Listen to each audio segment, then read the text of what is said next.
அனைவருக்கும் வணக்கம். பாரம்பரிய திருவள்ளுவர் குலவம்சம் பிரசன்ன ஜோதிடர் சுப மாரிமுத்து திருப்பூரிலிருந்து இந்த பதிவு உங்களுக்காக. ஐயா வணக்கங்க ஐயா. வணக்கம் ஐயா. ஐயா இப்போது மக்கள் சார்பாக ஒரு கேள்வி இன்றைக்கி நான் கேட்கலான் இருக்கேன். கேளுங்க ஐயா. ஐயா, அதாவது இந்த ஜாதகத்தில் முடக்கு இருக்கு, ஜாதகத்தையும் முடக்கிருச்சு, கண்டிப்பாக அதனால் வாழ்க்கையில் நிறைய பிரச்சனைகள் அப்படின்னு சொல்லி நிறைய பேர் கேட்குறாங்க. கண்டிப்பாங்க ஐயா. இந்த முடக்குங்கிறது என்னங்க ஐயா? அதற்கும் கர்மாவுக்கு ஏதாவது சம்மந்தம் இருக்காங்க ஐயா? ரொம்ப பற்றி சொன்னீங்கன்னா ரொம்ப உதவியாக இருக்குங்க. நல்ல கேள்விங்க ஐயா. இந்த கர்மாவே முதல்ல எங்கேருந்து வருது அப்படிங்கிறது தான் இப்போ நம்ம சொல்ல போகிறோம். இதுவரைக்கும் எத்தனையோ கருத்துக்களெல்லாம் நீங்கள் இந்த உலகத்தில் கேட்டிருப்பீங்க. ஆனால் இந்த பதிவில் நீங்கள் பொறுமையோடு இந்த கருத்தை ஒரு இனிமையோடு நிதானமாக கேட்டிங்கன்னா உங்களுடைய ஊழ்வினை கர்மா எங்கிருந்து உருவாச்சு, இதனுடைய இந்த கர்மானால் நாம் என்ன கஷ்டப்படுறோம், நாம் இந்த பூமியில் பிறக்கிறதுக்கு என்ன வரம் வாங்கி வந்தோம், நம்ம பாவ புண்ணியமெல்லாம் ஜாதக கட்டத்தில் போய் எப்படி எடுக்கிறது, நம்மளுடைய தோஷம்னு சொல்கிறோமே அந்த தோஷம் எப்படி கிரியேட் ஆகுது, நம்ம இந்த பூமியில் பிறக்கும்போது கொண்டு வந்த கர்மாவா, இல்லை கடவுளே நம்மளுக்கு ஒரு தண்டனையாக கொடுத்த கர்மாவா, இல்லை நம்ம இந்த பூமிக்கு வந்ததுக்கு அப்புறம் செய்த கர்மாவா, இது எல்லாத்தையுமே நம்ம பொறுமையாக கேட்கணும்னா கண்டிப்பாக இந்த பதிவை நீங்கள் பொறுமையோடு கேளுங்க. உங்களுக்கு இதில் ஒரு பெரிய ஒரு ரகசியம் ஒன்று அடங்கியிருக்குது. அந்த ரகசியத்தை தான் இன்றைக்கி இந்த உலகத்துக்கு அரங்கேற்றம் பண்ணுறேன். இந்த முடக்கு நம்ம ஐயா கேட்டதில் ஒரு அற்புதமான ஒரு விஷயம் என்ன அப்படின்னு கேட்டிங்கன்னா, முடக்குங்கிறது அந்த காலத்தில் பெரிய திறமையை கட்டி போட்டு வச்சுட்டா நம்மனால் அது இயங்க முடியுமா? முடியாது இல்லைங்களா ஐயா? முடியாது. அப்போது அதே மாதிரி ஜாதக கட்டத்தில் நமக்கு வேண்டிய யோகத்தை கடவுளே நம்மளுக்கு நாம் செய்த பாவத்தினால அது முடக்கி வச்சிருச்சுன்னா அந்த பாவகத்தை அந்த ஜாதகர் அனுபவிக்க முடியுமா?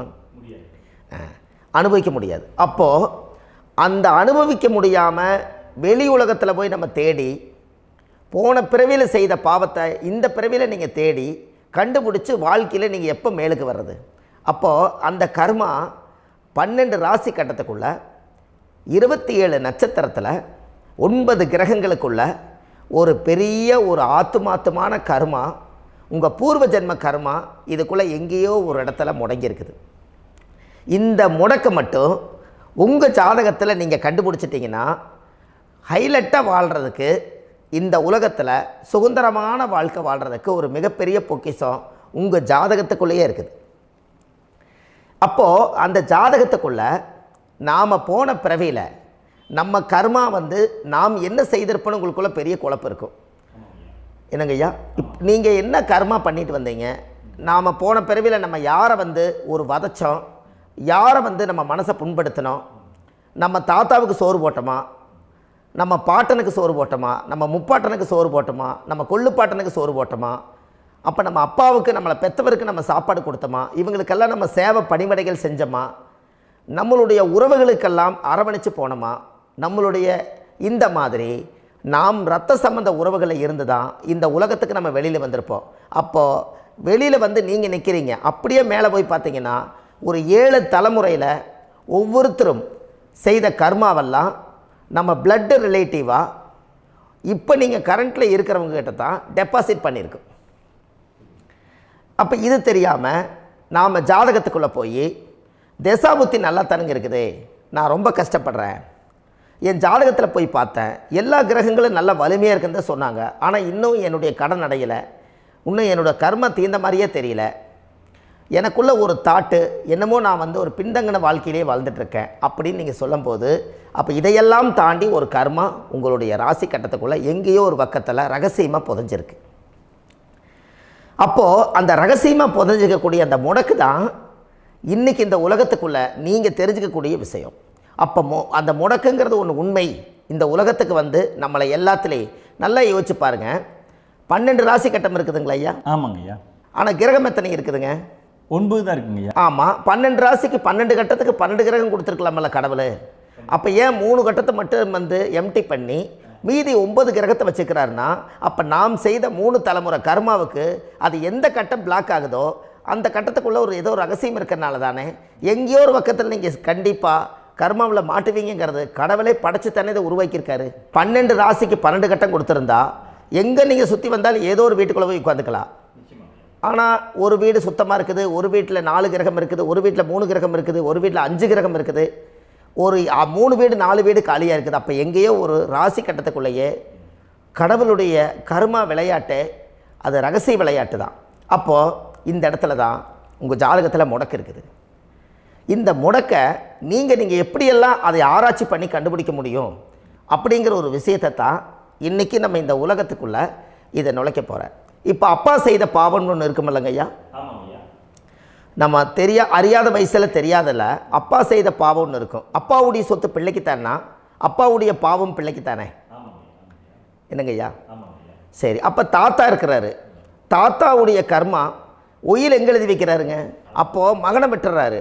அப்போ தாத்தா மாதிரியே முகம் இருக்குது, தாத்தா மாதிரியே அவருடைய நடை உடை பாவனை இருக்குது, அவர் தாத்தாவுடைய ஜீனு தான் அப்படின்னு இவர் சொல்லும்போது, அப்போ தாத்தாவுடைய சொத்து பேரனுக்கு சொந்தம்னா தாத்தாவுடைய பாவம் எங்கே போகுங்க? Very good. அப்போ அப்போது இந்த கர்மா எப்படி டிரான்ஸ்ஃபர் ஆகுதுன்னு உங்களுக்கு தெரியுதா? அப்போ நீங்கள் போன பிறவியில் அந்த தாத்தாவுடைய பேரனை நீங்கள் பிறக்கிறதுக்கு கர்மம் உங்களை செயல்பட வச்சுருக்குது. அதனால் நீங்கள் தாத்தாங்கிறீங்க. அதனால் அந்த கௌரவமாக எங்கள் தாத்தா சம்பாரித்த சொத்து நான் தான் அனுபவிக்கணுங்கிற விதியை நீங்கள் உருவாக்கிறீங்க. அப்போது இந்த ஜாதகத்தில் அந்த ஊழ்வினை தோஷந்தான் ஏதோ ஒரு வழியில் உங்களை கர்மாவை செயல்படுத்துது.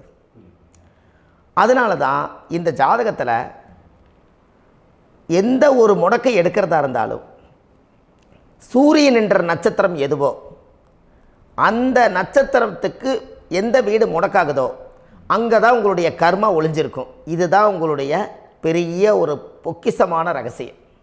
சரிங்க ஐயா, இப்போ இதில் நவகிரகங்கள் 9 இருக்கும்போது ஏன் சூரியனை மட்டும் நம்ம இதில் எடுத்துக்கணும்னு நீங்கள் சொல்கிறீங்க? நல்ல கேள்விங்க ஐயா. நீங்கள் கேட்டீங்க பார்த்தீங்களா, 9 நவகிரகம் இருக்கும்போது சூரியனை மட்டும், அந்த சூரியன் என்ற நட்சத்திரம் பிறக்கும்போது அந்த வீடு மட்டும் முடக்காகுன்னு நீங்கள் கேட்டீங்க இல்லையா?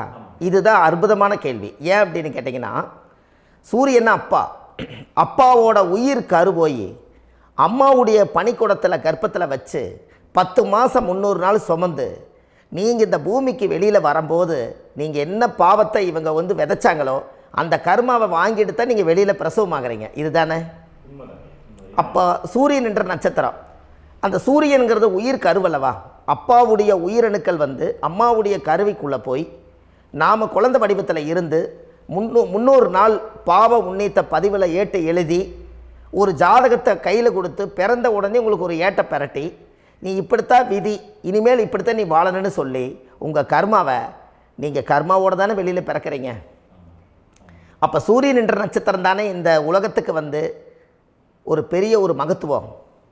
இப்போ பாருங்கள், விடிய வரைக்கும் நம்ம முழிச்சிட்ருக்குறோம், காலையில் சூரிய உதயமானால் அவங்கவுங்க செயல்படுறோம். மீதி எல்லா கிரகங்களுக்குமே வெளிச்சத்தை கொடுக்கக்கூடிய சக்தி சூரியனுடைய பிம்ப ஒளிக்குத்தானே உண்டு, என்னங்க ஐயா? அதனால தான் மேசத்து உச்ச வீடுன்னு சொல்லி மேசத்தை உச்சம்னு சொல்லி சூரிய உச்சத்தை அங்கே தான் வச்சாங்க. அப்போது அந்த காலச்சக்கரத்துக்கு 5ஆம் இடம் பூர்வ புண்ணியஸ்தானத்தில் போய் சிம்மத்தில் கொண்டு போய் சூரியனை ஆட்சி வீடுன்னு வச்சாங்க. அப்போது சூரியனில் இருந்து தான் அந்த மையப்புள்ளி உருவாகுது. அப்போ உங்களுடைய ஜாதகத்தில் அந்த சூரியனாகப்பட்டவர் பிறக்கும்போது நீங்கள் உங்கள் ஜாதகத்தை நீங்கள் எடுத்துக்கங்க ஐயா. நீங்கள் இன்றைக்கே போய் கதவை திறந்து உங்கள் பெட்டியை திறந்து பீர்வாவுக்குள்ளே உங்களுடைய ஜாதகம் இருக்குது, அந்த ஜாதகத்தை எடுத்து ஜோதிடர்கிட்டையே நீங்கள் சந்தேகம் கேட்குறக்கு முன்பு நீங்களே உங்களுடைய கர்ம பற்றி தெரிஞ்சுக்கிறதுக்கு இந்த பதிவில் உங்களுக்கு ஒரு ரகசியத்தை சொல்லித்தரேன். உங்கள் ஜாதகத்தில் இப்போ இது வரைக்கும் ராசி கட்டத்தை நீங்கள் பார்த்துருப்பீங்க, ஆனால் பாதசாரம்னு ஒன்று இருக்கும் இல்லைங்களா? ராசிக்கு பாதசாரம்னு ஒன்று இருக்கும். சூரியன் என்ன நட்சத்திரத்தில் இருக்குது, சந்திரன் என்ன நட்சத்திரத்தில் இருக்குது, செவ்வாய் என்ன நட்சத்திரத்தில் இருக்குது, புதன் என்ன நட்சத்திர காலில் நிற்குது, இதெல்லாமே அந்த சாரம் இல்லாத ஜோதிடம் சோரம் போய்விடும். அதனால் அந்த சாரத்தில் நிற்கிது பார்த்தீங்களா கிரகம், அதில் இப்போ நீங்கள் உங்களுடைய ராசி கட்டத்தை ஓப்பன் பண்ணுங்கள். இதில் ராசி கட்டத்தில் சூரியன் என்ற நட்சத்திரம்னு ஒன்று இருக்கும் இல்லைங்களா? அது எதுவாக வேணாலும் இருந்துட்டு போட்டோம். அந்த நட்சத்திரம் தான் நீங்கள் பிறக்கும்போது தாயுடைய கருவறைக்குள்ள கரு உருவான நட்சத்திரமே அதுதான். புரிஞ்சுங்களா ஐயா? பிறக்கும்போது நீங்கள் அந்த கருவுடைய நட்சத்திரம் அப்பா வந்து கருவை உருவாக்கி கர்மாவை விதைச்சது அந்த சூரியன் என்ற நட்சத்திரம் தான். அந்த வீட்டுக்கு தான் இந்த ராசி கட்டத்தில் உங்களுக்கு முடக்கு உருவாகுது. புரிஞ்சுங்களா ஐயா? அப்போது ஒரு ஜாதகத்தில் சூரியன் என்ற நட்சத்திரம் எதுவோ அதுதான் உங்களுடைய கர்மா நட்சத்திரம். இப்போ நம்ம பிறக்காதுக்கு முன்னாடி அப்பா கட்டத்தில் அந்த கர்மா டெபாசிட் ஆகிருக்கும். அதை ட்ரான்ஸ்ஃபர் எப்படி பண்ணுறாரு? அவருக்கு ஒரு கல்யாணம் வச்சு அவர் குடும்ப வாழ்க்கையில் வாழ்ந்து நம்மளோட உயிர் கருவை கொண்டு போய் ஊராம் பொண்ணை கல்யாணம் பண்ணி பொண்டாட்டின்னு எடுத்துக்கொண்டு அந்த பொண்டாட்டிங்கிற உரிமையாகி இவருடைய உயிர் கரு உருவாகி வாரிசுகள் வெளியில் வருது. அதானங்க ஐயா? அப்போது அந்த சூரியன் என்ற நட்சத்திரம் தான் இந்த உலகத்தில் ஒரு பிரம்மாண்டமான நட்சத்திரம். இந்த நட்சத்திரம் உங்கள் மனசுக்குள்ளே ஏதாவது இருந்துச்சுன்னா உங்கள் வீட்டில் ஏதாவது ஒரு நல்ல விஷயங்கள் நீங்கள் பண்ணுறதா இருந்தால் அந்த கர்மா நட்சத்திரம் சூரியனுடைய நட்சத்திரம் இருக்குது பார்த்தீங்களா, அந்த நட்சத்திரத்தில் எந்த ஒரு சேவைகளும் செய்யக்கூடாது. அதுதான் கர்மா. அதை போய் நீங்கள் ஆக்டிவேட் பண்ணி விட்டீங்கன்னா அது முன்னோர்களை வந்து நீங்கள் வந்து தொந்தரவு பண்ண மாதிரி. அந்த கர்ம நட்சத்திரம் தான் உங்கள் வாழ்க்கையில் அது புதஞ்சிருக்கிறதா. இப்போ குழந்தை பிறந்தாலோ சீர் சீமந்தங்கள் நீங்கள் செய்கிறதாலோ கல்யாணம் முக்கிறதுனாலோ உங்கள் ஜென்ம நட்சத்திரத்தன்னைக்கு கல்யாணம் பண்ண வேண்டாம்னு சொல்லிக்கிறாங்கல்லங்க. உங்களுக்கு ஜென்ம நட்சத்திரத்துக்கு முன்னாடி உங்களை உருவாக்குன நட்சத்திரம் தான் ஜென்ம நட்சத்திரம். அப்போ சூரியன் என்ற நட்சத்திரம் அப்பாவுடைய ஜென்ம நட்சத்திரமாக அந்த ஊழ்வினை கர்மம் செயல்படுது. அப்போ அந்த முடக்கு யார் வழியில் வந்தது? முன்னோர்கள் வழியில் வந்தது. முன்னோர்கள் கட்டி வச்சது யாரைய? குலதெய்வத்தை. அப்போ அந்த குலதெய்வத்தை போய் சாமிக்கு போய் வீடு வாசல்லாம் வலித்து குலதெய்வத்தை போய் தேங்காய் பழம் பூ மாலை கல்கண்டு வாங்கி அர்ச்சனை பண்ணி ஒரு அன்னதானம் ஒன்று பண்ணிவிட்டு சாமிக்கு பொங்கல் வச்சு நைவேத்தியம் பண்ணிவிட்டு உங்கள் ஜாதகத்தை வச்சு பூஜை பண்ணிவிட்டு வாங்க. அதுக்கப்புறம் தான் உங்கள் கர்மாவை கண்டுபிடிக்கிறதுக்கு வழியே பிறக்கும். குலதெய்வத்தை வணங்காமல் கோவிந்தா கோவிந்தா என்று பல தெய்வத்தை வணங்கினாலும் பலனொன்றும் இல்லைன்னு அந்த காலத்தில் முன்னோர்கள் சொல்லி வச்சுக்கிறாங்களா இல்லைங்களா? அதனால் கண்டிப்பாக அதை கண்டுபிடிச்சி நீங்கள் அதுக்கு ஒரு நைவேத்தியம் பண்ணால் மட்டும்தான் முதல்ல உங்கள் 5ஆம் பாவம் முன்னோர்கள் அது வேலை செய்யும். குலதெய்வ ஆலயத்துக்கு போயிட்டு வாங்க. போயிட்டு வந்துட்டு இந்த கர்மவினை தோஷத்தை நிவர்த்தி பண்ணுறதுக்குண்டான சரியான பரிகாரத்தை நம்ம எடுப்போம். அப்போது உண்மையாலுமே ஒரு ராசி கட்டத்துக்குள்ளே இந்த மாதிரி ஒரு அந்த கர்ம தோஷம் இருப்பதனால இந்த கர்மா தோஷத்துக்கு அந்த முடக்க தோஷங்கிறத நீங்கள் எடுத்து அதை கண்டுபிடிச்சி அந்த சூரியன் என்ற நட்சத்திரம் எந்த ராசி கட்டத்தில் போய் முடக்காயிருக்குதோ அந்த முடக்கு எந்த பாவகம் வந்து நம்மளுக்கு லாக் ஆகிருக்குதோ அந்த பாவகத்துக்கு உண்டான பரிகாரங்கள் அதுக்குரிய ஸ்தலங்கள் அந்த கோவில்களில் போய் சுவாமிக்கு தேங்காய் பழம் பூமாலை கல்கண்டு வாங்கி அர்ச்சனை பண்ணி நீங்கள் இந்த கோவிலுக்குள்ளே போய் உட்காந்து சாமி கும்பிட்டு வந்தீங்கன்னா உங்களுடைய ஜாதகத்தில் இருக்கக்கூடிய அந்த முடக்கு தோசை நீங்கி வாழ்க்கையில் நீங்கள் எதை சாதிக்க வந்தீங்களோ அந்த சாதனையை நீங்கள் சாதிச்சிட்ருப்பீங்க. புரிஞ்சுங்களா ஐயா? ஏன் அப்படின்னா அந்த முடக்கு நட்சத்திரத்துக்குள்ளே தான் ஒரு தோஷம் இருக்குது. இப்போ அந்த காலத்தில் பாருங்கள் ஐயா, முன்னோர்கள் எல்லாம் நிறைய பேர் கோவில் கட்டி வச்சுட்டு போயிருக்காங்களா இல்லைங்களா? இந்த கோவில் எதுக்காக கட்டி வச்சுக்கிறாங்கன்னா அவங்க கட்டினவங்களுக்கும் அந்த முடக்கு தோஷம் இருந்திருக்குது. ராஜாக்கள் இருந்திருக்குது, மன்னர்கள் காலத்தில் இருந்திருக்குது, ஜமீன்தார் காலத்தில் இருந்திருக்குது. இப்போ அவங்களுடைய அமைப்புகள் எல்லாமே முன்னோர்கள் என்னமோ அறியாமல் தெரியாத தன்னடக்கம் இல்லாத ஒரு கர்மாவை இவங்க செஞ்சிட்டாலும் அதுக்குரிய பரிகார ஸ்தலங்களை கொண்டு போய் அந்த காலத்திலே ஜாதகம் பார்த்து நம்ம வந்து முன்னோர்களுடைய பாவத்தை நாம் செய்த பாவத்தையும் தீர்த்துட்டு நமக்கு கீழே அடுத்த சந்ததிகள் அடுத்த தலைமுறைகள் வந்தாலும் இந்த கோவில்களுக்கு வந்து விளக்கு போட்டு சாமி கும்பிட்டு இந்த மண்ணை மிதிச்சிட்டு போனால் அன்னையோடு அந்த கர்மா தீருங்கிறது அந்த காலத்திலேயே முடக்க தோஷ பரிகாரத்தை கோவில் வழியில் அந்த காலத்தை திசை திருப்பி வச்சுருக்காங்க. அப்போ நீங்கள் கோவிலுக்கு போகாமல் கண்டிப்பாக இந்த பரிகாரத்தை நீங்கள் உடைக்க முடியாது. ஏன் உடைக்க முடியாதுன்னா இப்போ நீங்கள் எத்தனை வருஷம் வாழ்கிறீங்க ஐயா? 120 வருஷமே வச்சுக்கோங்க. சூரியன் திசை 6 வருஷம், சந்திரன் திசை 10 வருஷம், செவ்வாய் திசை 7 வருஷம், ராகு திசை 18 வருஷம், குரு திசை 16 வருஷம், சனி திசை 19 வருஷம், புதன் திசை 17 வருஷம், கேது திசை 7 வருஷம், சுக்கிரன் திசை 20 வருஷம். இப்போ நான் சொன்ன டோட்டலெல்லாம் கூட்டிங்கன்னா 120 வருஷம் வரும். இது ஒரு மனிதர் பிறந்து பூரண ஆயுளோடு வாழ்ந்தால் இந்த 120 வருஷம் வாழ்ந்தால் அவர் இந்த பூலோக பதவி விட்டு சிவலோக பதவி போயிடுவார். அதுக்கு பேர் தான் பூரண ஆயுள் என்று பொருள். அப்போ இந்த பூரண ஆயுளை வாழ்ந்தவருக்கு 120 வருஷம். கோயில் எத்தனை வருஷம் வாழுதுங்க ஐயா? கோயில் பழங்காலத்து கோயிலெல்லாம் எத்தனை வருஷம் வாழுதுங்க? 12 வருஷத்துக்கு கும்பாபிஷேகம். அது ஓகே, அது பரவாயில்ல. 12 வருஷத்துக்கு ஒருக்கா பழசை புதுப்பிச்சு கும்பாபிஷேகம் பண்ணி மறுபடியும் அதுக்கு பவர் ஊட்டி சக்தி ஊட்டி அதுக்கு உருவேற்றுறாங்க. நான் சொல்கிறது கோயில் 5000 வருஷம் 4000 வருஷம் பெரிய பெரிய சித்தர்கள், மகான்கள், ரிஷிமார்கள், யோகிகள், சித்தர்கள் இவங்களெல்லாம் போய் கோவில்லையே சிவனையும் பெருமாளையும் வழிபாடு பட்டுட்டு கோவில்லையே ஒரு ஓரத்தில் ஜீவசமாதி ஆயிட்டாங்கன்னு பழைய கால கோயிலில் சித்தர்கள் குடியிருக்காங்களா இல்லைங்களா? இருக்காங்கல்லங்க ஐயா. அப்போது நாம் 120 வருஷம் வாழ்கிறோம், கோவில் 5000 வருஷம் வாழுது. எங்கே சக்தி அதிகமாக இருக்குன்னு சொல்லுங்க? கோவிலில் தாங்க ஐயா. கோயில் தான், அதில் ஒன்றும் மாற்றம் இல்லைங்களே. கோயில் தாங்க. அப்போ கோவிலில் தான் அந்த சக்தி இருக்குதுன்னு நீங்கள் சொல்கிறீங்க. அப்போ உங்களுடைய கர்மாவை உடைக்கிறதுக்கு 120 வருஷம் பெருசா 5000 வருஷம் பெருசான்னு சொல்லுங்கள்? 5000 தாங்க. அப்போ 5000 வருஷம் உள்ள அலைகள் எத்தனை அந்த சிவனுக்கு இப்போ சிவன் கோயிலே உங்களுக்கு முடக்கு தோஷத்துக்கு ஒரு கோயில் வருதுன்னு வச்சுக்கோங்க. அந்த கோவிலில் எத்தனை முடக்குகளுக்கு உண்டான கோவில்கள், எத்தனை பழங்களை ஊற்றி சாமிக்கு அபிஷேகம் பண்ணியிருப்பாங்க, எத்தனை பால் கூட ஊற்றிருப்பாங்க, பன்னீர், தேன், இளநீ, மஞ்சள் நீர், திருமஞ்சனம், அபிஷேகம், பொங்கல், நைவேத்தியம் இத்தனையும் செஞ்சு அந்த சிவனை சிவனாக பார்த்து அந்த கருவறைக்குள்ள ஒரு கிராணங்கள் வரும்போதும் கூட பாதுகாப்பு பண்ணி வச்சு நல்ல சக்தியோடு அந்த கருவறையை புத்தியோடு அவங்க வேலை செஞ்சு அந்த காலத்தில் வச்சுருக்காங்களா இல்லைங்களா? அப்போது நம்ம வீட்டை அவ்வளோ சுத்தமாக வச்சுருக்க முடியுமா? என்னதான் வாஸ்து இருந்தாலும் முடியாது இல்லைங்களா? அப்போது அவ்வளவு ஒரு பவர்ஃபுல்லான கோவில் அந்த முடக்கு தோஷத்துக்குள்ளே ரகசியமாக அந்த கோயில் அடங்கியிருக்குது. உங்கள் ஜாதகத்துக்குள்ளே உண்மையாலுமே ஊழ்வினை கோயில், கர்மவினை கோயில் அதுக்குள்ளே இருக்குது.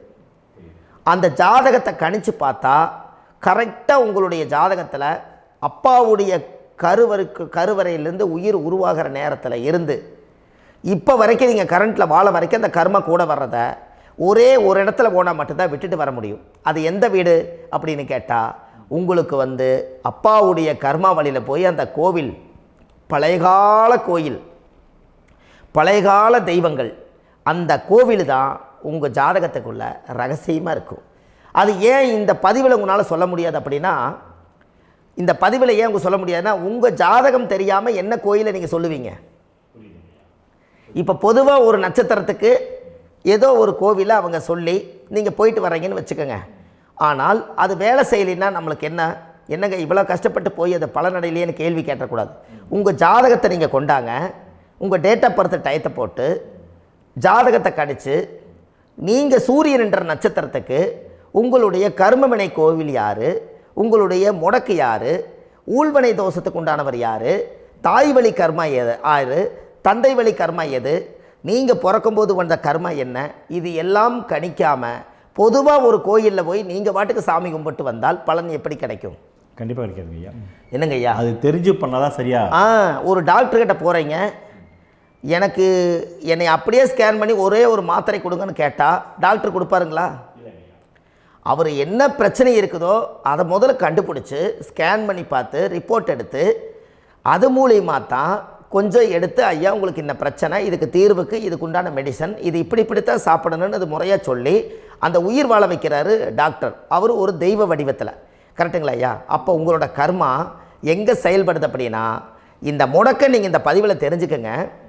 அதுக்குரிய நட்சத்திரம் என்னன்னு தெரிஞ்சு வச்சுங்க. உங்கள் ஜாதகத்தில் சூரியன் என்ற நட்சத்திரத்தை எடுத்துக்கங்க. அந்த வீட்டுக்கு முடக்க இந்த பதிவில் எந்த வீடு லாக் ஆகிருக்குதுங்கிறத நான் உங்களுக்கு இந்த வீட்டில் சொல்கிறேன். அந்த வீட்டு நீங்கள் பாருங்கள், உங்களுடைய லக்கணத்துக்கு அது எந்த வீடு. இப்போ லக்கணத்துக்கு ஒரு 7வது வீடுன்னே வச்சுக்கோங்க. அப்போ லக்கணத்துக்கு 7வது வீடே முடக்கு.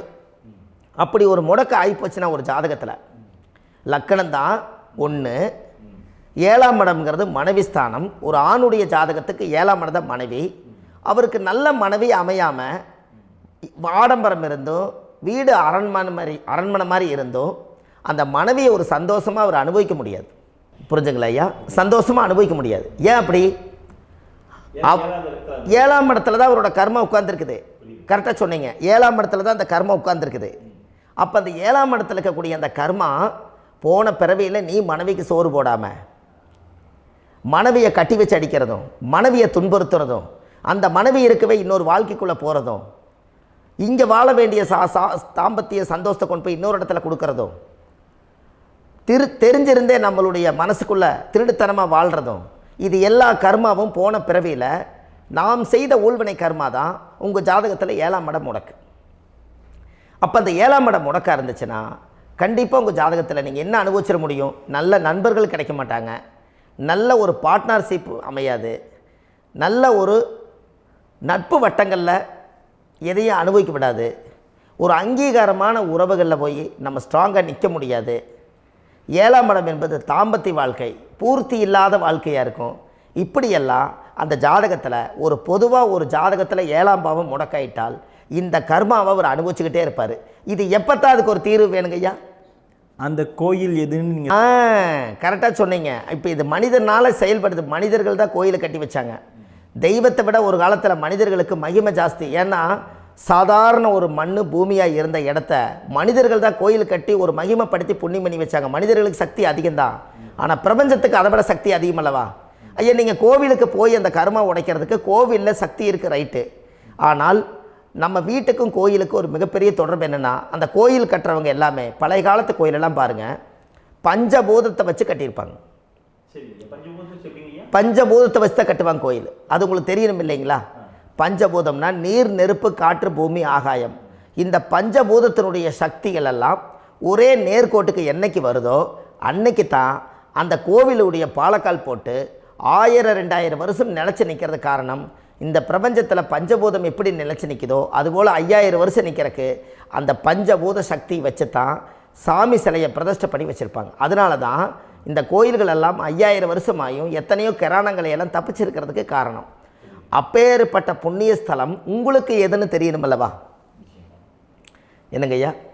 அப்பேற்பட்ட புண்ணிய ஸ்தலம் உங்களுக்கு எதுன்னு தெரிஞ்சால் தானே நீங்கள் போய் செய்ய முடியும், இல்லாட்டி கண்டிப்பாக தெரியாது. அப்போ இந்த முடக்கு தோஷத்தை கடவுள்கிட்ட கொண்டு போய் ஒப்படைக்கணும். நாம் பிறக்கும் போது கொண்டு வந்த கர்மாவை நாம் இருக்கும் காலத்தில் கொண்டு போய் இந்த கர்மாவை சுத்தப்படுத்தி, நீங்கள் பாவ ஆத்மாவை இந்த பூமியில் பிறந்து பூலோகத்தில் எல்லா புண்ணியத்தையும் செஞ்சுட்டு இந்த பூலோகத்தை விட்டு நீங்கள் போகும்போது புனித ஆத்மாவாக போகணுன்னா உங்கள் கர்மாவை கொண்டுட்டு போகாதீங்க, கர்மாவை நிவர்த்தி செய்யுங்க.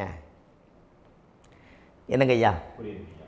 அப்போ கர்மாவை சுத்தப்படுத்துங்க. கர்மாவை சுத்தப்படுத்திட்டு உங்களுக்கு பிறக்கிற குழந்தைகளுக்கு அந்த கர்மாவை டிரான்ஸ்ஃபர் பண்ணாமல் உங்களோட நில் பண்ணுங்க.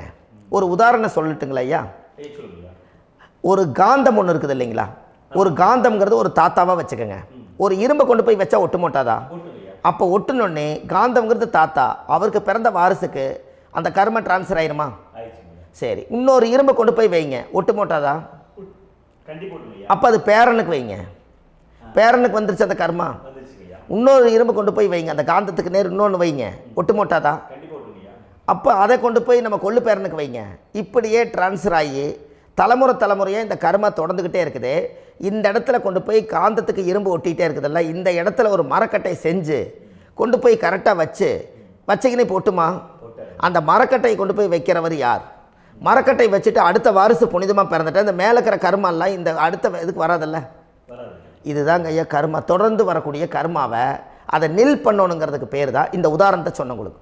அப்போ நாம் இந்த பூலோகத்தில் நம்ம ஒரு தாயுடைய கருவறையில் இருந்து தொப்புள் கொடி அறுக்கும் நேரம் நாம் என்ன கர்மாவை வாங்கி வந்திருந்தாலும் அதையெல்லாம் ஆராய்ச்சி செய்து ஜாதகத்தில் முழுமையாக கண்டுபிடிச்சி ஒரு காலம் இல்லைனாலும் ஒரு காலம் நம்ம நல்லா இருக்கிறதுக்காக, நம்ம வாரிசுகள் எல்லாம் நலமடைஞ்சு வளமடைஞ்சு வர்றதுக்காக இந்த கர்மா தோஷத்தை கரெக்டாக கண்டுபிடிச்சி சரியான கோவிலுக்கு போய் நீங்கள் கர்மாவை நிவர்த்தி பண்ணி அங்கே பூஜை புனஸ்தானங்கள், சகசரநாம பூஜைகள், ஓமங்கள், வழிபாடுகள் இதெல்லாம் நீங்கள் செஞ்சு உங்களுடைய பாவத்தை எல்லாம் கழித்து உங்கள் ஜாதகத்தவே யோகமாக மாற்ற முடியும். கண்டிப்பாக மாற்ற முடியும். ஏன்னா நம்ம யாரை நம்பி செய்கிறோம்? சரியான கடவுள்கிட்ட வழிகாமிக்க போகிறோம். அப்போ கடவுள் பொய்யாயிருவாரா? ஐயா, நம்ம அதாவது அந்த காலத்தை சொல்லுவாங்க, சத்தியுள்ள சாமி கும்பிட்டு புத்தி உள்ள உள்ளே பெக்கணும்னு சொன்னாங்க. 16 வதபதன்னு பெக்கலை, எல்லாம் அறிவோடு பெற்றாங்க. அதனால் எல்லாமே தாய் தந்தைகள் பேச்சை கேட்டாங்க. அன்றைக்கி எல்லாருமே தாய் தந்தைகளுக்கு தூணாக நின்னாங்க. அப்போ அந்த காலத்தில் சத்தியுள்ள சாமி கும்பிட்டு புத்தி உள்ள உள்ளே பெக்கணும்னு சொல்லி அன்றைக்கி அறிவோடு பெற்று இந்த கர்மாவை ஆளுக்கு ஒரு கர்மாவை டிரான்ஸ்ஃபரை பிரித்து எல்லாரும் சுத்தப்படுத்தினாங்க. இன்றைக்கி நம்ம ஒரு குழந்தை 2 குழந்தை பெற்று வச்சுருக்கோம். அவங்களுக்கே இவ்வளவு கர்மா வந்துருச்சுன்னா இந்த குழந்தைகளுக்கு என்னைக்கு இந்த கர்மாவை போய் கண்டுபிடிச்சி நீங்கள் எப்போ சரி பண்ணுவீங்கன்னு. அப்போ இந்த வாழ்க்கையில் ஏதோ ஒரு பிரபஞ்ச சக்தி நம்மளை அறியாமல் என்னமோ ஒரு இயக்கத்தில் கொண்டு போய் விட்டுருச்சுங்களா?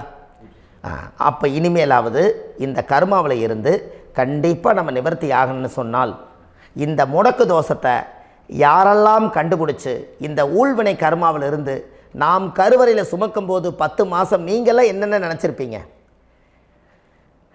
அதாவது கருவறைக்குள்ள கருப்பாக ஒரு பிண்டம் இடப்பக்கம் கிடக்கையில் இந்த பூமிக்கு வரும்போது நீங்கள் என்னென்ன நினச்சிருப்பீங்க? இந்த பிறந்ததுக்கு அப்புறம் வந்து தான் அம்மா தெரியுது, அப்பா தெரியுது, தாத்தா தெரியுது, பாட்டி தெரியுது, இந்த உலகத்தில் கண்கொள்ளாத காட்சிகள் எல்லாம் தெரியுது, எல்லாம் தெரியுது. ஆனால் 10 மாதம் உங்கள் வாழ்க்கையில் நீங்கள் இருக்கும்போது நீங்கள் என்னென்னலாம் நினச்சி இந்த பதிவில் இறைவன் கொடுத்தாரோ அதையெல்லாம் அனுபவிக்கத்தான் வந்தீங்க. அதுக்கு இடையில இருக்கிறதான கர்மா. இந்த ஒரு விஷயம் உங்களுக்கு கிடச்சிருச்சுன்னா நீங்கள் எல்லாருமே ராஜயோகமாக பிழைப்பீங்கள்ல. இதில் ஏழை பணக்கார யாரையுமே சொல்ல வரல.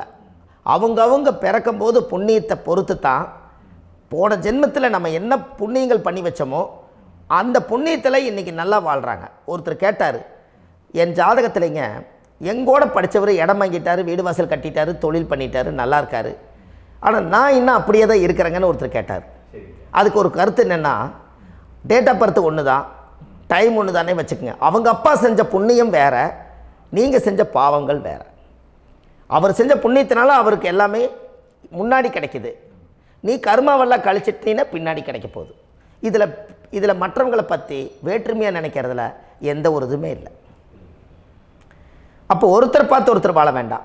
உங்களுடைய சுய அறிவை வச்சு இந்த பூலோகத்தில் இந்த பூமியில் நீங்கள் 4 தெரிஞ்சு நல்ல விதமாக கற்றுக்கிட்டு இந்த உலகத்தில் சிறப்பாக வாழ கற்றுக்குங்க. அதுக்கு அந்த ஊழ்வினை தோஷத்தை கண்டுபிடிங்க. உங்களுக்குன்னு ஒரு முடக்கு இருக்குதுங்கிறத இன்றைக்கி நீங்கள் எழுதி வைங்க. அதை எப்படியாவது கண்டுபிடிங்க, அதை தேடுங்க. ஒரு முறை நீங்கள் ஜாதகத்தை கொண்டு வாங்க. அந்த ஜாதகத்தை கொண்டு வந்து உங்கள் பாவகத்தில் எத்தனாம் பாவம் முடக்காயிருக்குதுன்னு பாருங்கள். அந்த பாவகம் முடக்காயிருச்சுன்னா உங்கள் வாழ்க்கையில் அதிலிருந்து உங்களால் வெளியில் வரவே முடியாது, கண்டிப்பாக வர முடியாது. அதை நீங்கள் கண்டுபிடிச்சா மட்டும்தான் நீங்கள் மேலே வர முடியும். ஏன்னா நிறைய பரிகாரங்கள், பூஜைகள், யாகங்கள், ஓமங்கள் எல்லாம் செய்து வச்சும் கூட அந்த கர்மவினைக்கு உண்டான கோவிலுக்கு போய் அந்த 5000 வருஷ பழமை வாய்ந்த தெய்வத்துக்கிட்ட போய் நீங்கள் முறையிட்டு விளக்கு போட்டு உங்கள் கர்மத்தை எல்லாம் நான் நீ தான் தீர்த்து கொடுக்கணும்னு சொல்லி நம்பிக்கையோடு நீங்கள் போய் அந்த சரணாகதி அடையிறீங்க பாருங்கள், அங்கே தான் உங்கள் கர்மாவை எடுத்து விடுறாரு. அப்போ இந்த ரகசியம் உங்களுக்கு வேணுமல்லவா?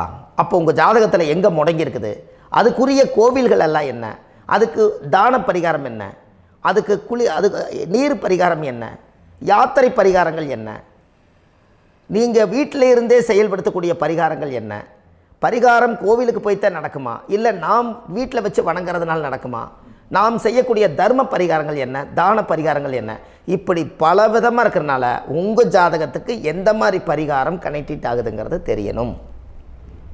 இது தெரியாமல் கண்டிப்பாக உங்களால் செயல்படுத்துறது ரொம்ப கஷ்டம். இதனால் இதை நீங்கள் தெரிஞ்சுக்கணும்னா இப்போ நம்ம பாருங்கள், நீங்கள் அந்த தெரிஞ்சுக்கிட்டாலே உங்கள் வாழ்க்கையில் ஒரு டைம் தான் நீங்கள் தெரிஞ்சுக்க போகிறீங்க. உங்களுடைய கர்மா என்ன, நீங்கள் எங்கே செயல்பட்டு போயிட்டுருக்கிறீங்க, உங்கள் போகிற பாதை சரியா இல்லை அந்த பாதையில் முள்ளு கல் இருக்குதா, இது எல்லாம் உங்களுக்கு தெரியலனா இந்த முடக்கை கண்டுபிடிக்கக்கூடிய சக்தி வாய்ந்த இந்த கர்மாவை நிவர்த்தி பண்ணுறதுக்கு வழிகள் இருக்குது. அதனால் நீங்கள் கண்டிப்பாக இந்த முடக்கை தெரிஞ்சுக்கணும். இந்த முடக்கு ராசினா என்ன உண்மையாலுமே உங்கள் வாழ்க்கையில் நீங்கள் தெரிஞ்சு இனிமேல் உங்கள் வாழ்க்கையில் இதுவரையிலும் கர்மாவுக்குள்ளேயே கஷ்டப்பட்டீங்க, வழி தெரியாமல் கண்ணை கட்டி காட்டில் விட்ட மாதிரி இருந்தீங்க, இனி அப்படி இருக்க வேண்டாம். உங்கள் ஜாதகத்தில் 12 ராசி கட்டத்தில் 9 கிரகம் போகும், மீனி 3 கிரகம், 3 கட்டம் வந்து உங்களுக்கு எங்கேயோ ஒரு பக்கத்தில் 3 கட்டம் எம்டியாக தான் இருக்கும். கரெக்டுங்களா? அது இல்லாமல் ஒரு ஜாதகம் பிறக்காது. ஏன்னா 9 கிரகத்துக்கு 9 கணக்கு போட்டால் 3 கட்டம் எம்டியாக தான் நிற்குது.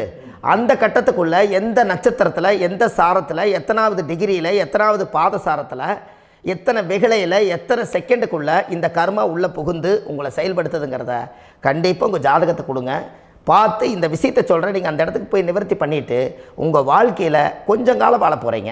பாருங்கள், பிறந்ததுலேருந்து 20 வருஷத்துக்குள்ளே இளமையாக வாழ்கிறீங்க, குழந்தையாக வாழ்கிறீங்க. 20லேருந்து 40 வயசுக்குள்ளே தான் உங்களுக்கு ஒரு பொண்ணை பார்த்து கல்யாணம் பண்ணி ஒரு கரு உருவாக்குறீங்க. அதுக்கப்புறம் 40லேருந்து 60க்குள்ளே குழந்தை பெற்று கடமை முடிச்சிடுறீங்க. 60 வயசுக்கு மேலே ரிட்டையர்ட் ஆகிடுறீங்க. இந்த 20க்கும் 60க்கும் இல்லாத 20லேருந்து இந்த 40 வயசுக்குள்ளே உங்களோட தேடல் என்னவோ அது வாழ வேண்டிய சுகபோகமான வாழ்க்கை எல்லாமே அந்த 40க்குள்ளே தான் இருக்குது. இந்த 40க்குள்ளே இருக்கக்கூடிய வாழ்க்கையை இந்த கர்மா தெரியாமல் காலத்தை வீணாக்க வேண்டாம். வாழ வேண்டிய வயசில் நீங்கள் வாழணும். அதுக்குரிய கர்மாவை நீங்கள் சுத்தப்படுத்துங்க. எப்படியெல்லாம் நீங்கள் சந்தோஷமாக வாழ்கிறீங்கன்னு எனக்கு ஒரு தகவல் கொடுங்க. வேறு லெவலில் நீங்கள் இருப்பீங்க. கண்டிப்பாக இந்த பதிவில் உங்களுக்கு நான் இந்த விஷயத்தை கொடுக்க போகிறேன். இந்த முடக்கு நட்சத்திரங்கள் என்ன அப்படிங்கிறத இந்த பதிவில் நீங்கள் ஒரு நோட் ஒன்று எடுத்துக்கோங்க, குறித்து வச்சுக்கோங்க. இதில் இருந்து அவங்கவுங்களுக்கு முடக்கு நட்சத்திரம் என்னங்கிறத இந்த பதிவில் நான் உங்களுக்கு கொடுக்குறேன். இந்த வீடு தான் அது முடக்குங்கிறத சொல்கிறேன். இதையெல்லாம் நீங்கள் தெரிஞ்சு உங்கள் ஜாதகத்தவே நீங்கள் முடக்கு எடுத்து கண்டிப்பாக உங்கள் வாழ்க்கையில் நீங்கள் நல்லா இருப்பீங்க. அதுக்கு ஒரு நோட் எடுத்து வச்சுக்கோங்க. இது வரைக்கும் கர்மாவை பற்றி நம்ம பேசினோம். உங்கள் ஜாதகத்தில் சூரியன் என்ற நட்சத்திரத்துக்கு தான் முடக்குன்னு சொன்னீங்களே, எந்த வீடுங்கிற ரகசியத்தை இன்றைக்கி நம்ம எல்லோரும் தெரிஞ்சுக்கலாமா? இத்தனை காலமாக நீங்கள் தெரிஞ்சுக்காத ஒரு ரகசியத்தை இன்றைக்கி உங்கள் ஜாதக கட்டத்தில் நீங்களே முடக்க கண்டுபிடிச்சி அதுக்குண்டான பலனை தேட போகிறீங்க. அந்த தேடல் தான் உங்களை கொண்டு போய் உட்கார வைக்க போகுது. ஒரு உதாரணம், உங்கள் ஜாதகத்தில் பாதசாரம் இருக்குது அல்லவா? அந்த பாதசாரத்தில் சூரியன் என்ற நட்சத்திரம், சூரியன் நின்ற நட்சத்திரம் பாதசாரத்தில் கரெக்டாக எடுங்க. சூரியன் என்ற நட்சத்திரம், சித்திரை நட்சத்திரத்தில் சூரியன் நின்றுட்டா கும்பம் தான் உங்கள் வீட்டுக்கு முடக்கு. அப்போ காலச்சக்கரத்துக்கு அது 11, அது மூத்தவருடைய வீடு. அப்போ மூத்த சகோதரர்களை முடக்கி வச்சுக்கிறீங்க நீங்கள். கும்பம் என்பது ஒரு குடம், பானையில் காசு போட்டு வைக்கிற இடம் முடக்கானா நம்மளுக்கு காசு தங்காது. சனி என்பது சித்தப்பா வழி, பங்காளியுடைய உறவோ சித்தப்பா வழியோட உறவுகளோ நம்மளுக்கு நிலச்சி நிற்காது. இப்படியெல்லாம் அந்த கும்ப வீடு முடக்கா இருந்தால், கும்பம் என்பது லாபஸ்தானம், இந்த லாபத்தை அது முடக்கி வச்சுருக்குது. அப்போ இது எல்லாத்தையும் நீங்கள் ரிலீஸ் பண்ணோன்னா அந்த முடக்குக்கு உண்டான கர்ம பரிகாரத்தை பண்ணி அந்த தோஷத்தை எல்லாம் நீங்கள் கழிச்சாச்சுன்னா அன்னையோடு உங்கள் வாழ்க்கையில் ரொம்ப நல்லா இருப்பீங்க. இந்த கர்மாவிலேருந்து நீங்கள் முதல் வெளியில் வரணும். அதுக்குரிய பரிகாரங்களை இந்த ஜாதகத்தில் எடுப்போம். முதல் இதுக்குண்டான வேலையை நம்ம செய்வோம். சித்திரை நட்சத்திரத்தை இது வரைக்கும் நீங்கள் பார்த்துக்கிட்டு இருந்தீங்க. அடுத்தது சுவாதி நட்சத்திரத்தை பற்றி அடுத்த பதிவில் நம்ம பார்ப்போம். நம்ம ஆன்லைன்லேயே ஜாதகம் பார்க்குறோம். உங்கள் date of birth, time, place கொடுத்தீங்கன்னா போதும். உங்களுக்கு ஜாதகத்தை கணிச்சு ஃபோன்லேயே உங்களுக்கு கர்ம ராசி கண்டுபிடிச்சி உங்களுக்கு உண்டான கர்ம பரிகாரத்தை சொல்லி உங்கள் வாழ்க்கையில் ஒரு வெளிச்சத்தை கொண்டு வர்றதுக்கு என்றைக்கும் உங்களுக்கு உறுதுணையாக இருப்பேன். நீங்கள் கண்டிப்பாக இந்த பதிவுகள் எல்லாம் இது உங்களுக்காகத்தான். இது அதிகாலை நேரத்தில் பிரம்ம முகூர்த்தத்தில் இந்த பதிவை உங்களுக்கு முழுமையாக சமர்ப்பணம் பண்ணுறேன். இதை இதை வழி நடத்தி இதைய எப்படியெல்லாம் இந்த முடக்கை கண்டுபிடிச்சி இப்படியெல்லாம் பேச வச்சு அழகு பார்க்க நம்ம முன்னோர்களுடைய ஆசீர்வாதமும் இந்த முடக்கை கண்டுபிடிச்ச குருமார்களும் அவங்களுடைய குடும்ப பாரம்பரிய வம்சாவளிகளும் எல்லாருமே நல்லா இருக்கணும். அதுக்காக இந்த நேரத்தில் நான் அடியேன் சுப மாரிமுத்தாக இருந்து திருப்பூர்லேருந்து இந்த பதிவை உங்களுக்கு நான் கொடுக்குறேன். கண்டிப்பாக இந்த முடக்கு கோயிலுக்கு, இந்த முடக்கு தோஷத்துக்கு உண்மையான பரிகாரங்கள், எளிமையான பரிகாரங்கள் நீங்களே வாழ்க்கையில் செஞ்சு ஆதிகால பரிகாரங்கள் உங்கள் மனசுக்குள்ளே இருக்குது. அதை செயல்படுத்தினா மட்டும் போதும், வாழ்க்கை எங்கேயோ போயிடும். கண்டிப்பாக ஒரு முறை உங்கள் ஜாதகத்தை அனுப்பி வைங்க, உங்களுக்கு நான் பார்த்து பலன் சொல்கிறேன். இன்றைக்கி நான் கொடுத்த பதிவுகள் எல்லாம் உங்களுக்கு ரொம்ப பயனுள்ளதாக இருந்திருக்கும். உங்களுக்கு இது வரைக்கும் எத்தனையோ கர்ம வினைகளை பற்றி தெரியாமல் இருந்திருப்பீங்க. இந்த பதிவில் நிறைய கேட்டு தெரிஞ்சுக்கிட்டீங்க. இதெல்லாம் வாழ்க்கையில் ரொம்ப முக்கியமான பரிகாரங்கள், எளிமையான பரிகாரங்கள். நேராக நீங்கள் கடவுளைத்தான் கெட்டியாக பிடிக்க போகிறீங்க. அந்த பரிகாரங்கள் எல்லாம் செஞ்சு அதிகாரமாக வாழ்ந்து இந்த பூலோகத்தில் நல்ல சிறப்பாக வாழ்கிறதுக்கு இந்த பரிகாரம் உங்களுக்கு ரொம்ப யூஸ்ஃபுல்லாக இருக்கும். கண்டிப்பாக இந்த பதிவை செய்யுங்க. நம்ம பாரம்பரிய திருவள்ளுவர் குல வம்சம், பிரசன்ன ஜோதிடர் சுப மாரிமுத்து, திருப்பூரில் இருக்கேன். 30 ஆண்டு காலமாக நம்ம ஜோதிடம் பார்த்து கொண்டு இருக்கிறோம். இவ்வளவு காலமாக எத்தனையோ ஆயிரக்கணக்கான மக்களுக்கு நம்ம ஜோதிடம் பார்த்து வழிகாட்டி நிறையா மக்களுக்கு நிறைய சேவைகள் செஞ்சுருக்கேன். நிறைய கோயில் கட்டி வச்சுருக்கேன், கும்பாபிஷேகங்கள் பண்ணி வச்சுருக்கேன், அன்னதானங்கள் நிறையா பண்ணி வச்சுருக்கேன், புண்ணிய யாத்திரைகள் நிறைய போய் வந்திருக்கேன். மக்களுக்காகவே நான் உங்களுக்கு உழைக்க தயாராக இருக்கேன். இந்த ஜோதிடம் என்னுடைய ஒரு பாரம்பரியமாக என்னுடைய அப்பா, தாத்தா, முன்னோர்கள் இதெல்லாம் எங்களுடைய குலத்தொழில் இது. அதனால் நாங்கள் பாரம்பரியமாக திருவள்ளுவர் குல வம்சம். வள்ளுவர் வாக்குன்னு யூடியூப் சேனலில் போனீங்கன்னா 1000 பரிகாரங்கள் கொடுத்துருக்கேன். அதுவும் உங்களுக்கு ரொம்ப யூஸ்ஃபுல்லாக இருக்கும். வள்ளுவர் வாக்கு அப்படின்னு போடுங்க. அப்படி இல்லைன்னா சுப மாரிமுத்துன்னு போடுங்க. இதில் பரிகாரங்கள் நிறையா கொடுத்துருப்பேன். கண்டிப்பாக இதெல்லாம் நீங்கள் சந்தித்து நீங்கள் ஒரு சப்ஸ்கிரைப் பண்ணி வச்சுக்கோங்க. நான் போடக்கூடிய பதிவுகள் எல்லாமே உங்களுக்கு நோட்டிஃபிகேஷனை வந்துடும். அதனால் நீங்கள் ஒரு சப்ஸ்கிரைப் பண்ணி வச்சுக்கோங்க. தினமும் ஒரு தகவல் உங்களுக்கு கொடுத்துக்கிட்டே இருக்கேன். இதெல்லாமே உங்களுக்கு ஒரு பெரிய சந்தோஷமான நிகழ்ச்சிகள். என்றைக்கும் உங்களோட நான் வாழ்கிறேன். உங்களுடைய குடும்பத்தில் நான் ஒருத்தராக இருந்து குடும்ப ஜோதிடராக நான் இருப்பேன். கண்டிப்பாக ஆயுளுள்ள வரைக்கும் உங்களுக்காக இந்த ஜோதிடத்துக்கு உழைச்சி உங்கள் குடும்பத்தில் ஒருத்தராக நான் வந்து ஒரு ரத்த உறவில் நான் வந்து இந்த பூர்வ ஜென்மத்தில் உங்களுக்கு நான் கடமைப்பட்டிருக்கேன். கண்டிப்பாக அடுத்த பதிவில் உங்களை நான் சந்திக்கிறேன். வாழ்வது ஒரு முறை, வாழ்த்தட்டும் தலைமுறை. நன்றி, வணக்கம்.